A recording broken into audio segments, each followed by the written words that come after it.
pada saat akhir hayatnya beliau buta matanya. Ketika buta, dia bercanda dia mengatakan saharatni zanadiqah.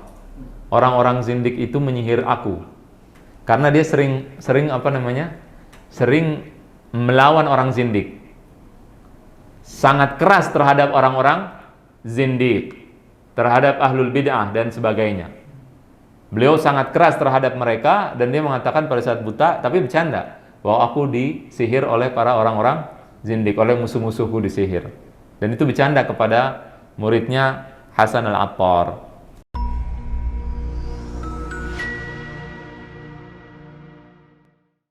Assalamualaikum warahmatullahi wabarakatuh. Bismillahirrahmanirrahim. Innal hamdalillah nahmaduhu wa nasta'inuhu wa nastaghfiruh wa na'udzu billahi min shururi anfusina wa min sayyiati a'malina. Man yahdihillahu fala mudilla lahu wa man yudlil fala hadiya lahu. Ashhadu an la ilaha illallah wahdahu la syarika lahu wa ashhadu anna Muhammadan 'abduhu wa rasuluhu la nabiyya ba'da. Wa ba'd. Rabbi zidni ilma warzuqni fahma. Rabbi shrah li sadri wa yassir li amri wahlul 'uqdatan min lisani yafqahu qawli. Allahumma arinal haqqa haqqan warzuqna ittiba'ah wa arinal batila batilan warzuqna ijtinabah. Allahumma ij'alna mimman yastami'una al-qawla fayattabi'una ahsanah. Kita telah membahas tentang biografi Al-Imam Al-Alim Al-Allamah Ibnu Qudamah Al-Maqdisi rahimahullahu ta'ala. Ibnu Qudamah Al-Maqdisi Al-Jamma'ili, beliau berasal dari Baitul Maqdis, termasuk ulama Palestina, termasuk seorang ulama yang berasal dari Palestina. Dan Palestina sekarang sedang digempur habis-habisan oleh Yahudi. Maka kita doakan semoga Allah Subhanahu wa taala menurunkan pertolongannya kepada saudara-saudara kita di sana insyaallah taala. Yang akan kita bahas pada malam ini adalah seorang ulama yang berasal juga dari Palestina. Seorang ulama yang berasal dari Asyam. Seorang ulama juga berkaitan dengan kajian yang sedang kita pelajari tentang apa? Tentang akidah Hambaliyah. Ya, jadi beliau juga merupakan seorang yang dikatakan berakidah dengan akidah as-salaf as-salih. Beliau adalah siapa? Al-Imam At-Tabrani rahimahullahu ta'ala. Al-Imam At-Tabrani, beliau adalah Al-Imam Al-Hafidh Al-Thiqah Ar-Rahal Al-Jawwal Muhaddithul Islam wa Alamul Mu'ammarin Abul Qasim Sulaiman ibnu Ahmad. Sulaiman ibnu Ahmad ibnu Ayyub Al-Lakhmi Al-Syami At-Tabrani. Ya, Sulaiman ibnu Ahmad, nanti diingetin namanya Sulaiman ibnu Ahmad karena ada kisah menarik tentang nama beliau ini. Jadi ini semua adalah namanya dan juga julukan atau gelar-gelar daripada Al-Imam At-Tabrani. Jadi beliau digelari dengan Al-Imam, digelari dengan Ar-Rahal. Ar-Rahal apa artinya? Orang yang sering berjalan. Jalan ngapain? Mencari ilmu, bukan kayak kita kalau jalan. Kita kalau jalan ngapain? Macam-macam. Nyobain makanan, kuliner dan sebagainya. Adapun Al-Imam At-Tabrani tidak, beliau melakukan rihlah dalam menuntut ilmu. Rihlah untuk menuntut ilmu. Kemudian juga digelari dengan Al-Jawwal. Jawwal apaan? HP ya. Al-Jawwal apa? Dari kata jauh lah, sering berjalan juga, sering jalan. Karena HP sering dibawa terus maka dinamakan dengan jawal. Makanya bahasa Arab itu kita bisa tahu sumber asli dari penggunaan satu kata. Jelas tidak? Pernah dengar misalkan kalau rumah sudah pernah dijelaskan, baitun berasal dari bata yabitu, artinya bermalam. Nah, jadi tempat bermalam. Kalau malu bahasa Arabnya apa? Haya. Dari kata apa? Yang mirip-mirip dengan haya. Hai itu apa artinya?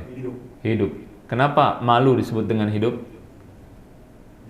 Orang kalau malu karena hatinya hidup.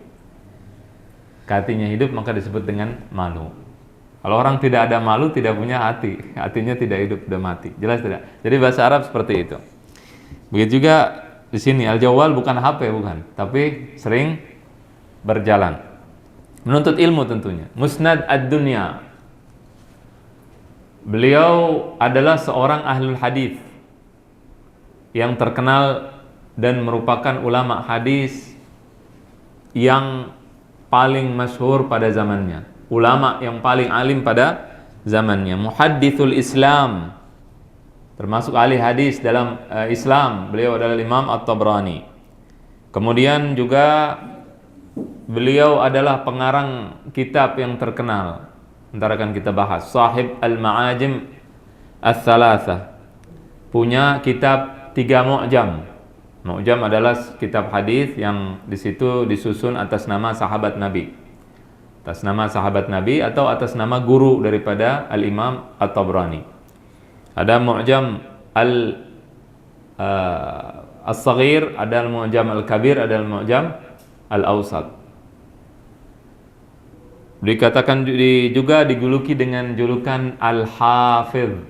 Dijuluki dengan julukan Al-Hafidh. Al-Hafidh apa artinya? Orang yang hafal hadis, bukan Quran doang. Kalau Quran sudah banyak. Hadis, orang hafal hadis. As-Thiqah. Ya, kemudian orang yang terpercaya. Dan beliau juga orang yang diberikan oleh Allah umur yang sangat panjang. Ya, dilahirkan pada tahun 260 Hijriyah dan wafat pada tahun 360 Hijriyah. Berarti hidup kurang lebih berapa tahun? Berapa? 100 tahun. Kurang lebih hidupnya 100 tahun. Dilahirkan pada tahun 821 Masehi. 260 Hijriyah sampai 360 Hijriyah. Dilahirkan di kota Akka di Palestina. Ibunya berasal dari Palestina. Berasal dari Tobariyah. Tobariyah bahasa Indonesia apa? Tiberias kalau nggak salah, betul nggak? Tiberias. Ini beliau dilahirkan pada bulan Safar di kota Akka. Ini menurut Al-Imam Al-Qadhi Abu Ya'la dalam kitab Tabaqat Al-Hanabilah. Jadi Al-Imam Al-Qadhi Abu Ya'la memasukkan beliau ke dalam kelompok ulama Hambali dalam kitab Tabaqat Al-Hanabilah. Dikatakan beliau lahir di kota Akka. Begitu juga Al-Imam Az-Zahabi mengatakan bahwa beliau dilahirkan di Akka di Palestina. Ada lagi pendapat lain mengatakan beliau dilahirkan di Tiberias, di At-Tabariyah. Pendapat dari ulama lain diantaranya adalah Yaqut Al-Hamawi di Mu'jamul Buldan, kemudian Ibnu Khillikan dan juga Ibnu Athir mengatakan beliau dilahirkan di Tiberias. Tapi semuanya daerah di mana? Di Palestina. Jadi beliau adalah ulama dari Palestina. Dan Al-Imam At-Tabrani memiliki 2 orang anak. Yang satu bernama Muhammad, yang satu bernama Fatimah. Laki-laki dan perempuan. Tapi nggak KB, dulu belum ada KB. Cuman anaknya laki namanya Muhammad, dijuluki dengan Abu Dzar, dan yang perempuan namanya Fatimah.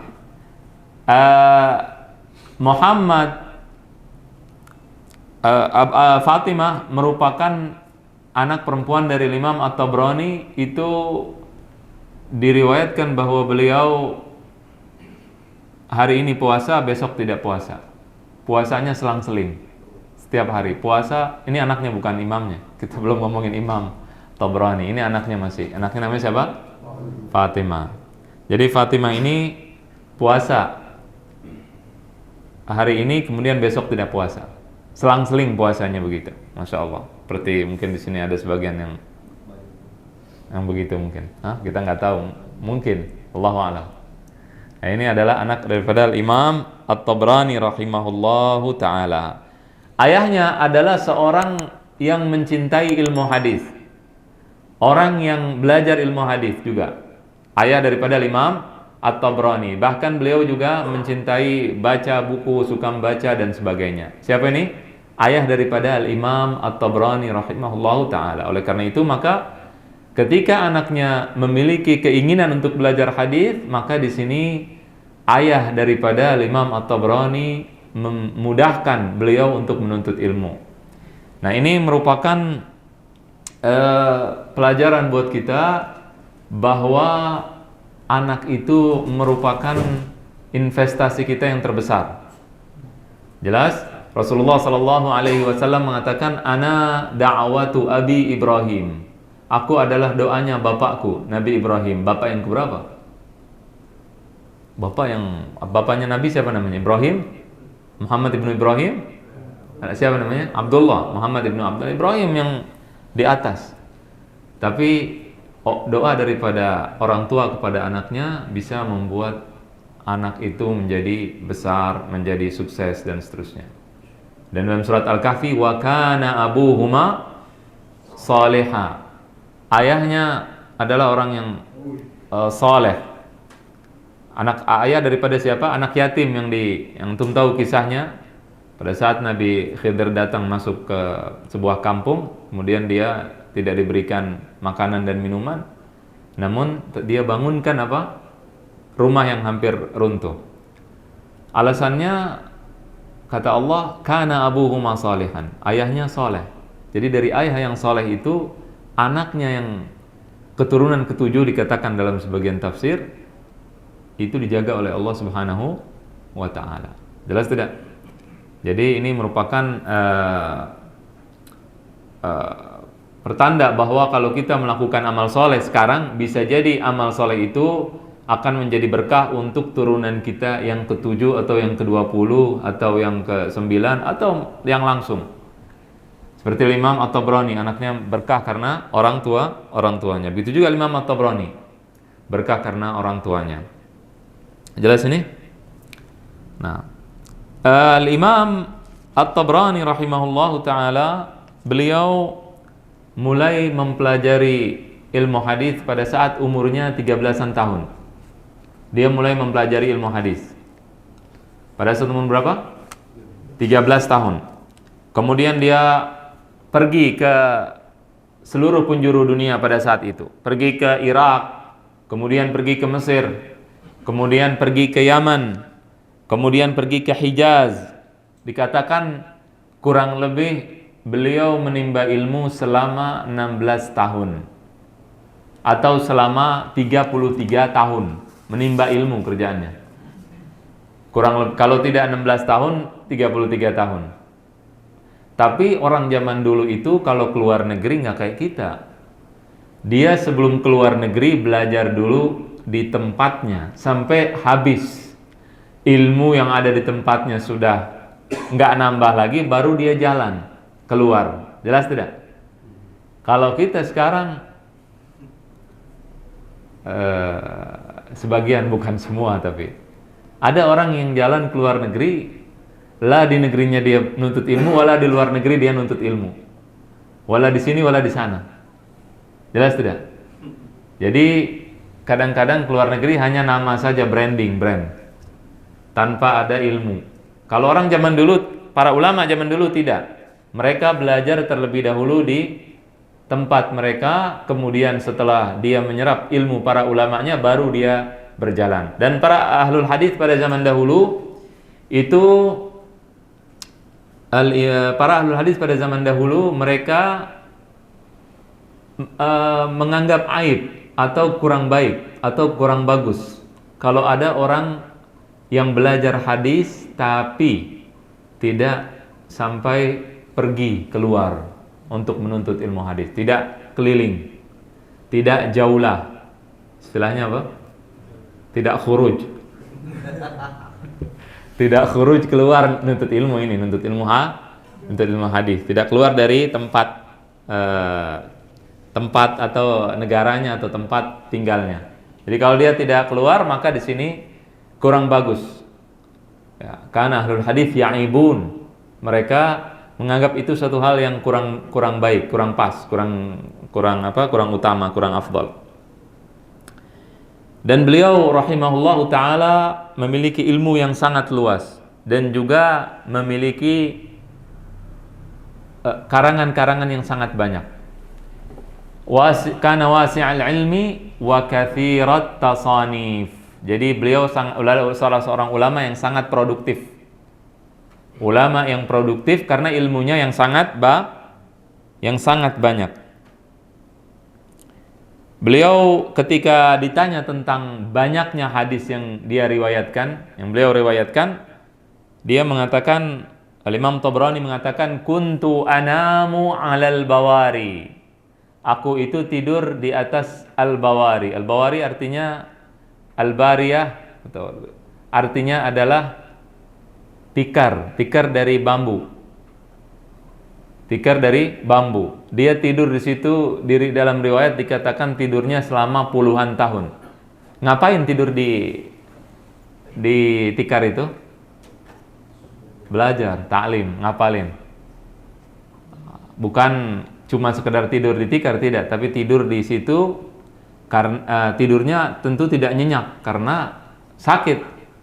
Orang tidur di atas bambu enak tidak? Mungkin tidak nyenyak. Nah, dia belajar di situ dan beliau mempelajari ilmu hadis selama puluhan tahun. Jelaskan di dalam kitab Tarikh Dimashq.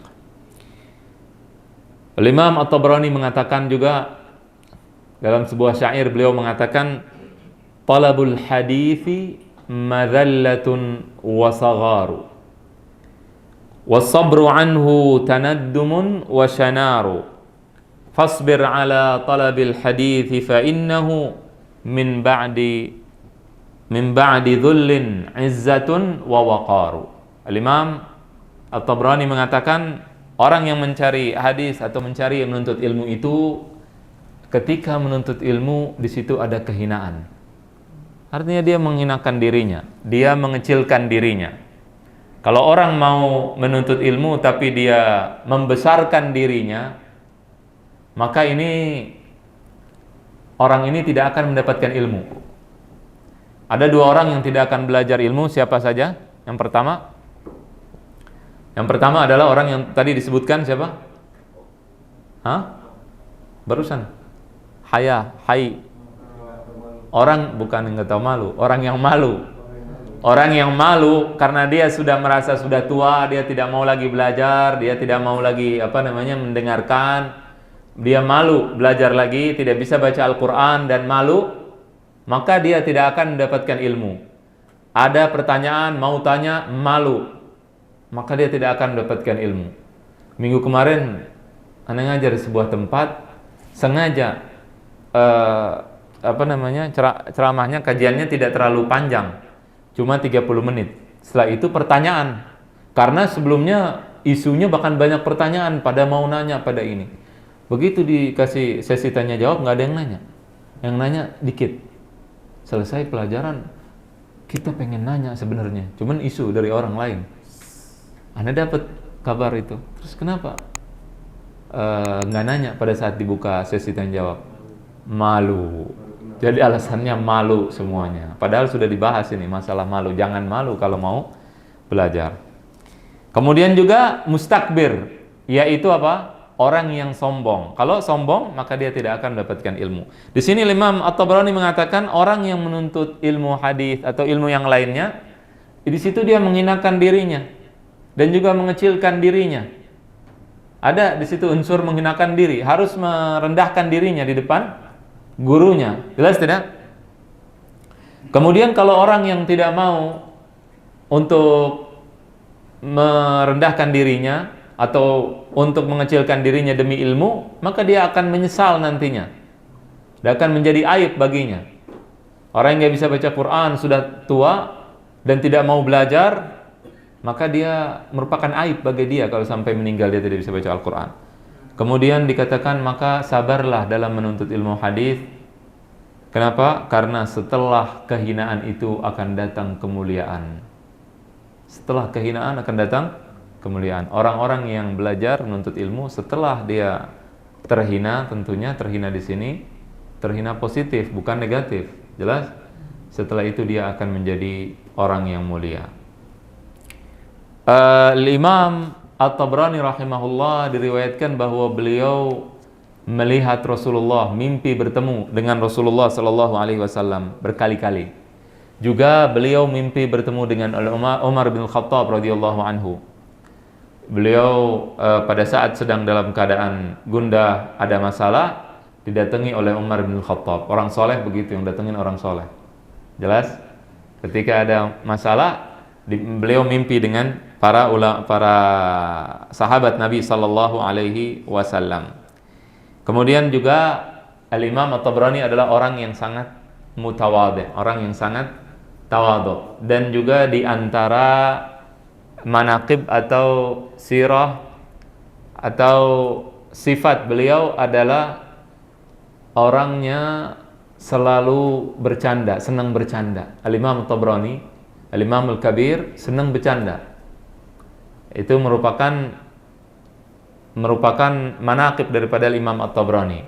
Dan juga beliau sering bergurau, bercanda dengan murid-muridnya.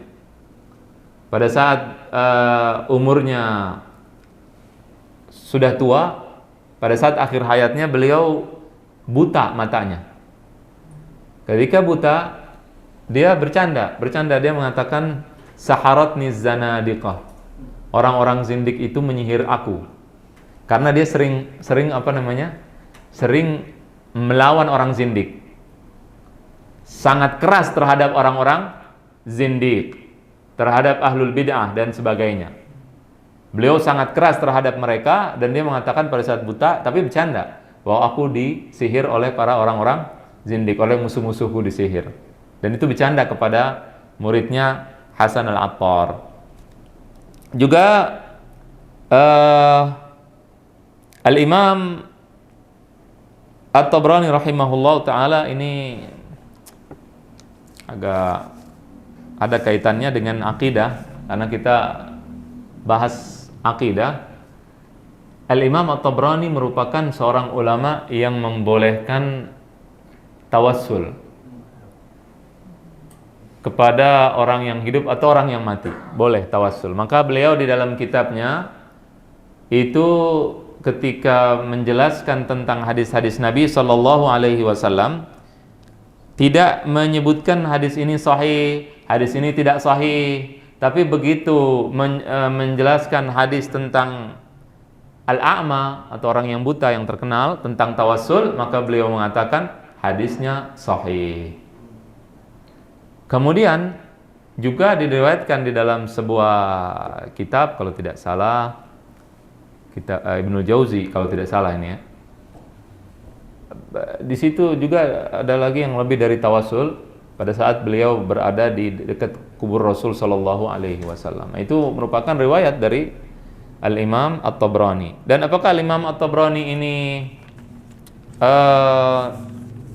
berseberangan misalkan dengan Ibnu Taimiyah dan sebagainya? Jawabannya tidak. Al-Imam At-Tabrani tadi kita katakan beliau akidahnya akidah salaf as-salih. Beliau memiliki kitab namanya Kitab As-Sunnah. Kitab As-Sunnah ini Al-Imam Ibnu Taimiyah, Al-Imam Ibnul Qayyim dan yang lainnya menukil daripada Kitab As-Sunnah karya Al-Imam At-Tabrani rahimahullahu ta'ala. Al-Imam At-Tabrani dikatakan atau pernah ada suatu peristiwa yang menjelaskan ilmu daripada Al-Imam At-Tabrani. Ada seorang menteri zaman dulu beda dengan menteri zaman sekarang. Ini kan musim politik, jadi kita bahas juga sedikit masalah ini. Ada seorang menteri bernama Ibnul Amid. Ibnul Amid mengatakan, "Ma kuntu adhunnu anna fid dunya halawatan aladza minar ri'asah." Aku tidak pernah menduga atau mengira bahwasannya di dunia ini ada suatu hal yang enak, lebih enak daripada kepemimpinan, daripada mimpin. Wal wizarah allati ana fiha. Jadi dia mengatakan kepemimpinan ini aku kan sebagai seorang menteri adalah hal yang paling bagus, hal yang paling baik, kata Ibnul Amid. Dia adalah seorang menteri. Hatta syahidtu mudzakarata Abil Qasim At-Tabrani wa Abi Bakar Al-Ja'abi.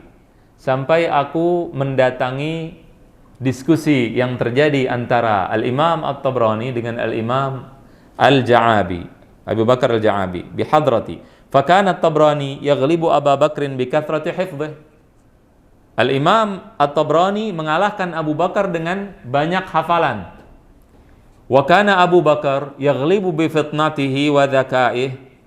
Al-Imam At-Tabrani hatta irtafa'at aswatuhuma. Al-Imam Abu Bakar Al-Ja'abi mengalahkan Al-Imam At-Tabrani dengan kecerdasannya. Kemudian suara mereka meninggi. Wala yakadu ahaduhuma yaghlibu sahibahu. Tidak ada yang menang dan tidak ada yang kalah. Ini lagi diskusi nih. Udah meninggi suaranya. Kemudian Al-Imam Al-Ja'abi mengatakan kepada Tabrani, Al-Imam At-Tabrani, "Ayyuhal imam, indi hadithun laisa fid dunya illa indi." Aku punya satu hadis, di dunia ini tidak ada yang punya hadis tersebut kecuali aku sendirian. Kata siapa? Al-Imam Al-Ja'abi kepada Al-Imam At-Tabrani. Faqala lahu At-Tabrani hat. Imam Tabrani bilang, mana hadisnya? Bawakan hadisnya. Faqala haddatsana Abu Khalifah Al-Jumahi. Haddatsana Sulaiman ibnu Ayyub. Wa haddatsani bihaditsin 'anil Nabi sallallahu alaihi wasallam. Al-Imam Al-Ja'abi mengatakan, Abu Khalifah Al-Jumahi menceritakan kepadaku bahwasannya Sulaiman ibnu Ayyub menceritakan kepadaku. Siapa Sulaiman ibnu Ayyub? Tadi barusan suruh ingat. Faqala At-Tabrani, kemudian At-Tabrani mengatakan Sulaiman bin Ayyub itu aneh. Saya. Jadi namanya Sulaiman ibnu Ayyub. Kemudian aku wa minni sami'ahu Abu Khalifah. Dan yang Abu Khalifah itu dengar dari aku karena Sulaiman bin Ayyub nama saya. Paham enggak? Namanya dia adalah Sulaiman ibnu Ayyub, terkenal dengan Al-Imam At-Tabrani. Fasma' minni hatta ya'lu isnaduk. Maka dengarkanlah perkataan hadis ini dari aku langsung, enggak usah dari Abu Khalifah, biar isnad kamu itu naik, tinggi. Isnad itu ada dua, ada yang tinggi dan ada yang tidak tinggi. Kalau semakin banyak namanya yang tidak tinggi namanya apa? Nazil. Kalau yang tinggi ali. Kalau yang tinggi itu sedikit. Maqallat rijaluh, yang sedikit namanya tinggi. Jadi kalau dari saya, dari Umar bin Khattab, dari Nabi cuma 3 orang, itu tinggi. Kalau semakin banyak namanya nuzul, turun. Maka kata Imam Tabrani, dengerin langsung dari aku, nggak usah dari orang lain, tidak usah perantara dari orang lain. Maka di sini Imam Tabrani mengalahkan Al-Imam Al-Ja'abi. Maka Al-Imam Al-Ja'abi malu kepada Imam Tabrani dan mengatakan, "Ashhadu annal ilma indaka." Aku bersaksi bahwasannya ilmu itu adanya sama kamu, bukan sama aku, kata Imam Al-Ja'abi. Faqala Ibnul Amid, "Lawadittu annal wizarah lam takun li yawma idzin." Aku pada saat itu berharap aku menjadi Imam At-Tabrani, bukan menjadi menteri. Karena di situ beliau mengetahui atau mengetahui kedudukan ahli ilmu. Al-Imam At-Tabrani tadi kita katakan sangat keras melawan ahlul bid'ah. Al-Imam At-Tabrani ingin dibayar dulu untuk menceritakan hadis Nabi atau untuk tahdits oleh seorang yang mencaci Abu Bakar dan Umar. Maka Al-Imam At-Tabrani menolak hal tersebut. Imam Ibnu Abdul Bar mengatakan la tu'allaq ad-dur fi a'naqil khanazir. Berlian itu, mutiara, tidak digantungkan di leher apa? Leher babi. Maksudnya apa? Ilmu nggak dikasih kecuali kepada orang-orang yang berhak menerima. Kalau tidak berhak nanti repot. Dan tadi kita katakan juga, kenapa? Ya? Baik. Kemudian di antara perkataan para ulama terhadap Al-Imam At-Tabrani adalah Al-Imam Az-Zahabi mengatakan innahu huwal hafidh al-mashhur musnad ad-dunya faqad kana At-Tabrani min fursani hadha asy-sya'n wattasafa aidan bis-sidqi wal amanati wal katsiri min as-sifatil hamidah.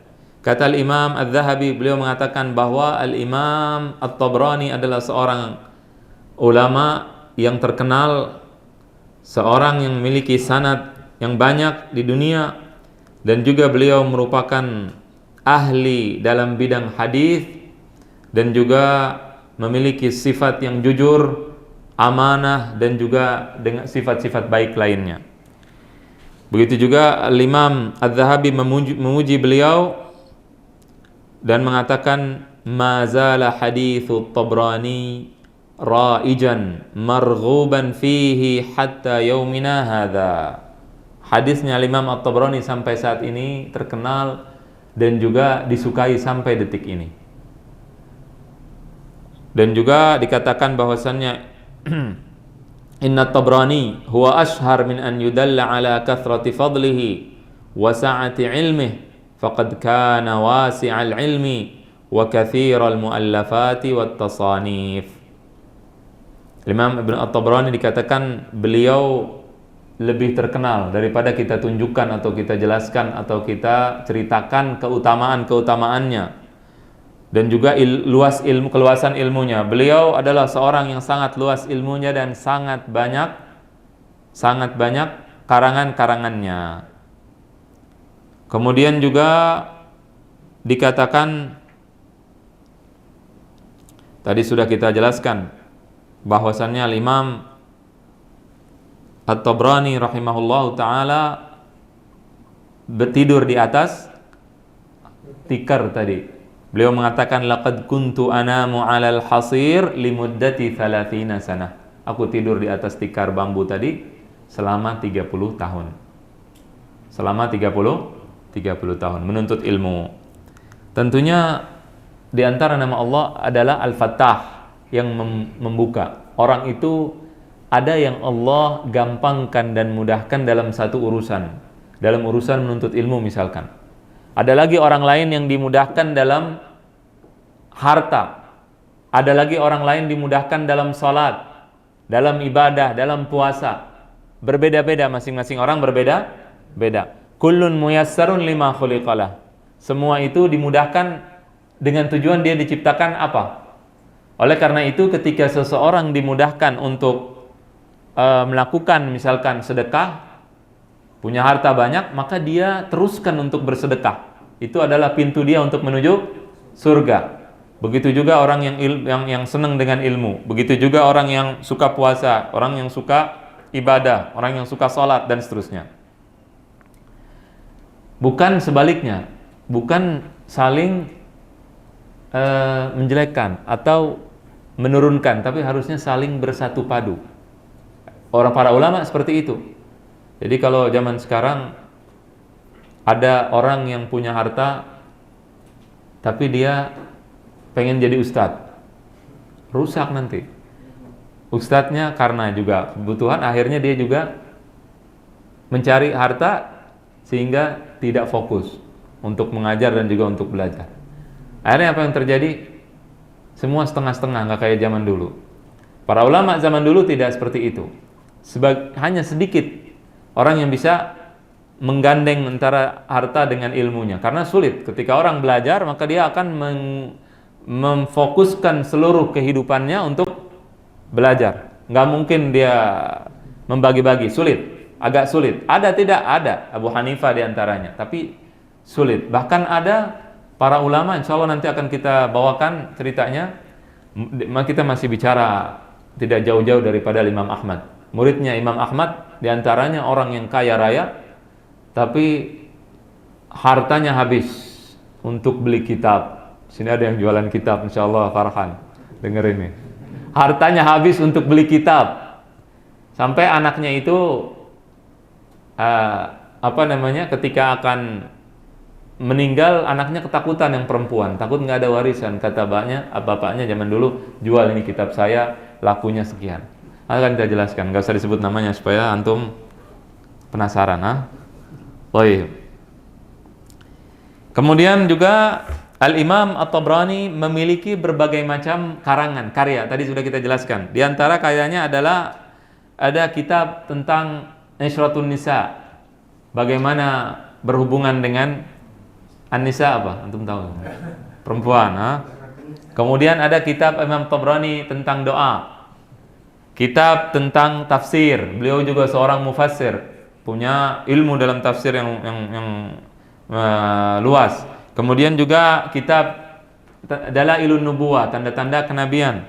Kemudian ada juga kitab tentang Manaqib Al-Imam Ahmad. Manaqib artinya adalah bisa dikatakan sirah atau kumpulan, boleh juga. Juga tentang kitab tentang keutamaan Abu Bakar dan Umar. Dan juga punya kitab Musnad Asy-Syamiyin. Ya, beliau mengumpulkan, karena dia dari Syam, mengumpulkan hadis-hadis yang berasal daripada ulama di Syam. Ini merupakan kitab yang sangat bagus daripada Al-Imam At-Tabrani rahimahullahu taala. Dan di antara kitabnya yang sangat terkenal tadi yang kita katakan adalah kitab apa namanya? Mu'jam, Al-Mu'jam As-Saghir. Tadi Al-Mu'jam As-Saghir ini ada kurang lebih 1200 hadis. Ini semuanya berasal dari gurunya. Gurunya Imam Tabrani itu ribuan. Lebih dari 1000 syekh. Di kitabnya Al-Mu'jam As-Saghir ini beliau meriwayatkan dari masing-masing gurunya 1 atau 2 hadis. Kalau kita kumpulin guru kita dari SD atau dari TK atau dari pas lahir sampai sekarang, berapa guru kita? 15. Antum berapa? 100, 200 nyampe nggak? Enggak, puluhan mungkin. Puluhannya juga 30 ke bawah mungkin. Allahu a'lam. Kalau antum mungkin banyak. Imam Tabrani ribuan gurunya. Dan beliau mengumpulkan semua dari guru-gurunya tersebut, dan dia meriwayatkan hadis-hadis gurunya dalam kitabnya Al-Mu'jam As-Saghir. Kitab Al-Mu'jam Al-Awsat ini beliau mengatakan kitab ini adalah ruhku, ruhi, kata Al-Imam At-Tabrani. Kemudian juga kitab Al-Mu'jam Al-Kabir. Kitab Al-Mu'jam Al-Kabir ini adalah kitab yang di situ beliau susun atas nama sahabat Nabi. Dari pertama beliau menyusun kitab tersebut dimulai daripada 10 sahabat Nabi yang dijamin masuk surga. Kemudian setelah itu lewat abjad, huruf abjad. A, sahabat yang hurufnya A, alif, kemudian ba, kemudian ta, dan seterusnya. Kemudian para sahabat yang memiliki kunyah. Kemudian para wanita dari sahabat Nabi sallallahu alaihi wasallam. Kemudian beliau menjelaskan biografi tentang sahabat tersebut, kemudian beliau menjelaskan tentang keutamaan atau fadail mereka. Cuma ada satu sahabat yang tidak disebutkan. Satu aja sahabat yang tidak disebutkan dalam kitab Mu'jamul Kabir. Siapa beliau? As-Sahabi Abu Hurairah. Tidak disebutkan dalam Al-Mu'jamul Kabir. Kenapa? Karena Imam Tabrani tidak ini dengan Abu Hurairah apa gimana? Karena Abu Hurairah, Al-Imam Tabrani ngarang tentang Abu Hurairah sendiri, Musnad Abu Hurairah sendiri. Jelas dikhususkan karangan tentang Abu Hurairah sendiri. Kemudian juga di dalam kitabnya ini ada tambahan-tambahan dari kutubus sittah. Jadi kitab hadis itu banyak jenisnya. Ada kitab sunan, ada kitab namanya muwatta, ada kitab musannaf, ada kitab jami', macam-macam jenis-jenis daripada kitab hadis. Ada yang kitab sunan itu urutannya itu sesuai dengan bab fikih. Kitab musnad sesuai dengan nama sahabat. Jadi cara atau sistem mengarang dalam kitab hadis itu bermacam-macam. Kemudian juga kitab Al-Mu'jamul Awsat tadi sudah dijelaskan. Kitabnya ini beliau urut atas nama guru-gurunya. Dan dalam kitab Mu'jamul Awsat ada sekitar 2000 guru daripada Imam At-Tabrani. Gurunya luar biasa banyaknya. Ada ulama yang memiliki bahath atau memiliki penelitian tentang guru-guru Imam Tabrani. Itu siapa saja yang Imam Tabrani pelajari dan sebagainya, tapi tidak bisa semuanya karena ribuan. Ada beberapa guru-guru beliau yang masyhur yang dipelajari.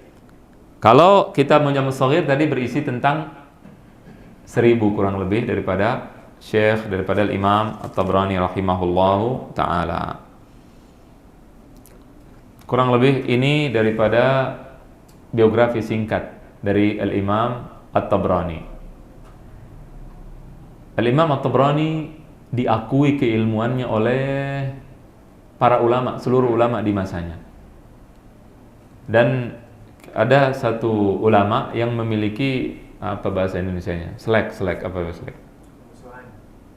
Tapi tidak sampai permusuhan. Perselisihan sedikit. Atau kurang pas dengan Imam At-Tabrani. Ulama juga bisa, ulama manusia biasa. Kadang-kadang ada hasad, kadang ada dengki, kadang ada kurang suka, kadang bersaing dan seterusnya, macam-macam. Ada seorang ulama namanya Ibnu Mardaweh. Beliau agak kurang dengan Imam Tabrani, ada masalah lah sedikit. Tapi pada saat ditanya, nah ini adalah bedanya antara seorang yang bertakwa pada Allah, yang beriman, seorang muslim, seorang alim yang benar.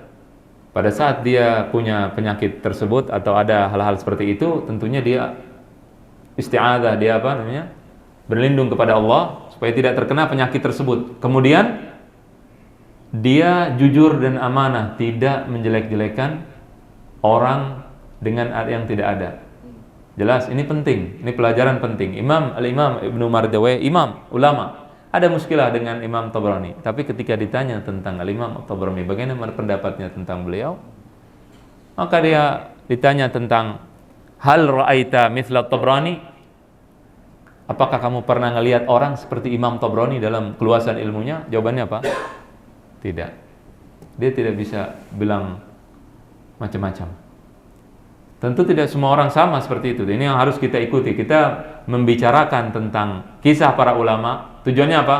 Agar kita bisa mengikutinya. Kita lihat Imam Tabrani, Masya Allah, pergi kemana-mana, ke Irak, ke Yaman, ke Mesir, dan sebagainya. Kita datang seminggu sekali. Siap tidak? Bisa tidak? Ya kan, itu pertanyaannya. Imam Tabrani bisa.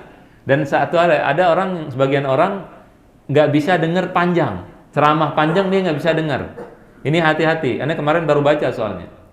Itu bisa nanti akalnya itu nanti mirip, mohon maaf ya, mirip monyet. Karena monyet begitu, kalau lihat sesuatu dia pengen kelezatan saja yang sangat enak. Itu berbahaya untuk akal manusia.